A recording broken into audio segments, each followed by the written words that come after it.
whose real name was William. His primary concern was making a million, being the illest hustler that the world ever seen. He used to fuck movie stars and sniff coke in his dreams. A corrupted young mind at the age of 13. Nigga never had a father and his mom was a bitch. She put the pipe down, but every year she was sober. The son's heart simultaneously grew colder. He started hanging out, selling bags in the projects, checking the young chicks, looking for hit and run prospects. He was fascinated by material objects, but he understood money never brought respect. He built a reputation cause he could hustle and steal, but got locked once and didn't hesitate to squeal. Criminals he chill with didn't think he was real. See, me and niggas like this have never been equal. I don't project my insecurities on other people. He feeded for props and addicts with pipes and needles, so he felt he had to prove to everyone he was evil. A feeble-minded young man with infinite potential, the product of a ghetto brain capitalistic mental. Coincidentally dropped out of school to sell weed, dancing with the devil, smoked until his eyes had bleed. But he was sick of selling trees and gave them to his greed.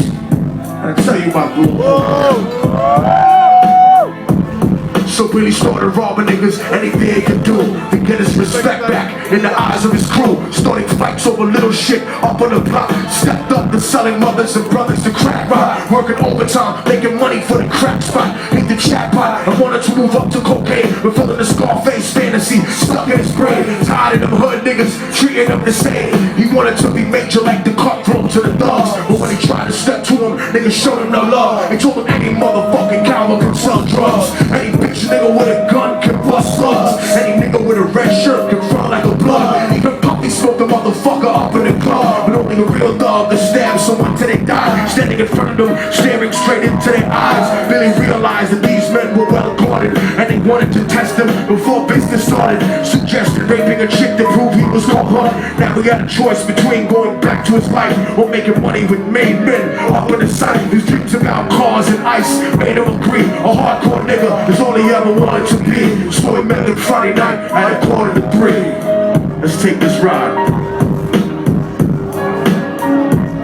They rolled around the project slow while it was raining, smoking blunts, drinking and joking for entertainment, till they saw a woman on the street walking alone, 3 in the morning coming back from work on her way home. So they quietly got out the car and followed her, walking through the projects, the darkness followed her. They wrapped the strip around her head and knocked her onto the floor. This is it, kid, now you got your chance to be raw. So Billy yoked her up and grabbed the chick by the hair, dragged her into a lobby that had nobody there. Struggled hard, but they forced her to go up the stairs. Got to the roof and then held it down in the ground, yelling, "Shut the fuck up, stop moving around." Her shirt covered her face, but she screamed and clawed. Billy stomped on the bitch till they broke in her jaw. The dirty bastards knew exactly what they were doing. They kicked her until they cracked her ribs and she stopped moving. Blood leaking through the claws, she cried silently, and then they all proceeded to rape her violently. Billy was made to go first, but each of them took a turn, ripping her up and choking her until her throat burned. A broken jaw mumbled for God, but they weren't concerned. When they were done and she was lying bloody, broken and bruised,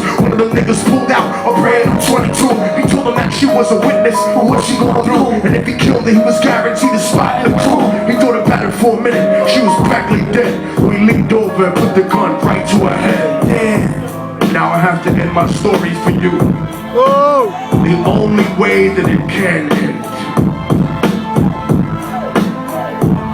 Right before he pulled the trigger and ended her life, he thought about the cocaine with the platinum and ice, and he felt strong standing alone with his new brothers. Cocked the gat to her head and pulled back the shirt cover, but when he saw it, made him start to cringe and stutter, cause he was staring into the eyes of his own mother. She looked back at him and cried cause he had forsaken her. She cried more painfully, and when they were raping her, his whole world stopped. He couldn't even contemplate his corruption had successfully changed his fate, and he remembered how his moms used to come home late, working hard for nothing, cause now what was he worth? He turned away from the woman that had once given him birth and cried out to the sky, cause he was lonely and scared, but only the devil responded, cause God wasn't there. And right then he knew what it was to be empty and cold, and so he jumped off the roof, died with no soul. They say death takes you to a better place, but I doubt it. After that they killed his mother and never spoke about it. And listen, cause the story that I'm telling is true, cause I was there with Billy Jacobs and I raped his mom too.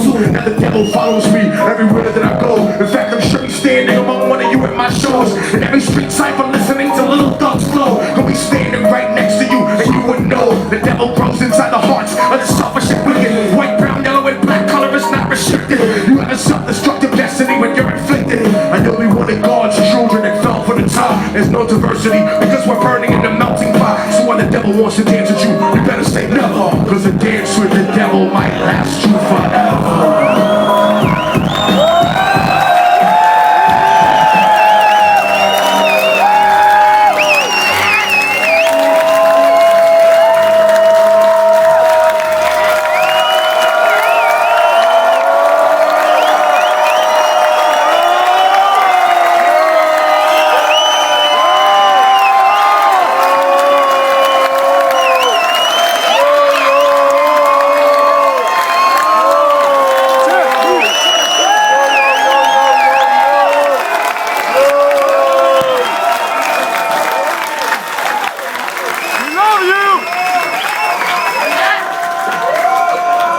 If we keep those lights up, the blue ones, I have to say something very important. Listen, man, every single time I perform this song, and I know you hear me, I know you fucking understand me. Every time I perform this song, people come up to me and they ask me, is that a true story? Did it really happen? And I tell them it happens every day, in every city, in every country, all over the fucking world. True story.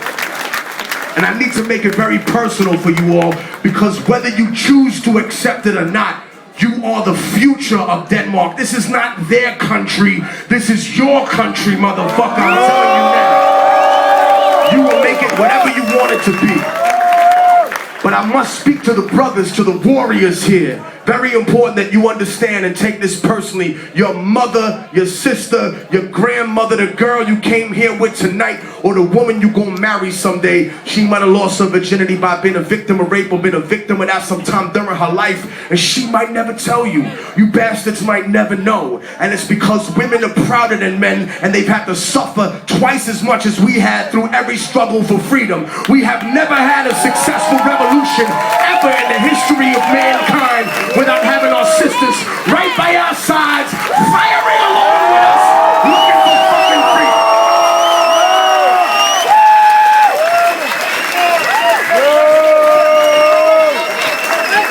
So I tell you, before you go home and you think you're a fucking commando because you came to the Technique show, you make the changes you want to see in the rest of the world in yourself first. That's why if you see somebody at the park touching little fucking kids, or you see somebody trying to drag a little girl into a fucking van, that's the time. Not getting drunk at the fucking bar. No, that's the time when you need to stand up like a man, when you need to stand up like a fucking warrior and beat the shit out of this motherfucker.